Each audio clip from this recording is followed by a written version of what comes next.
సింహాచలం చందనోత్సవానికి లక్షలాది మంది భక్తులు తరలి వస్తుంటారు. తెలుగు రాష్ట్రాల నుంచే కాకుండా పొరుగు రాష్ట్రాల నుంచి సైతం అప్పన్న స్వామి నిజరూప దర్శనం కోసం వస్తుంటారు.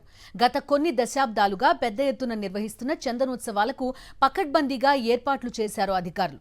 కానీ కూటమి సర్కార్ మాత్రం చందనోత్సవం ఏర్పాట్లపై నిర్లక్ష్యంగా వ్యవహరించింది.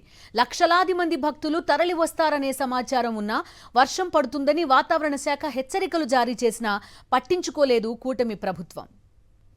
పెద్ద ఎత్తున భక్తులు తరలివచ్చే సింహాచలం చందనోత్సవానికి తూతూ మంత్రంగా ఏర్పాట్లు చేసింది కూటమి సర్కార్. నాసిరకం పనులతో నిర్లక్ష్యంగా గోడను నిర్మించి కూటమి నేతలు చేతులు దులిపేసుకున్నారు. కూటమి నిర్లక్ష్యంతో అప్పన్న నామస్మరణతో మార్మోగాల్సిన సింహాచలం ఆర్తనాదాలు ఏడుపులతో నిండిపోయింది. కూటమి నేతల అలసత్వానికి 7 అమాయకులు ప్రాణాలు కోల్పోయారు. అసలు ముట్టుకుంటే పడిపోయేలా గోడను నిర్మిస్తున్న ఎండోమెంట్ అధికారులు ఏం చేస్తున్నారని బాధిత కుటుంబ సభ్యులు నిలదీస్తున్నారు. సింహాచలంలో అడుగడుగునా కూటమి ప్రభుత్వ నిర్లక్ష్యం స్పష్టంగా కనిపిస్తోంది. నాసిరకంగా రిటైనింగ్ వాల్ నిర్మించడం వల్లే ప్రమాదం జరిగింది.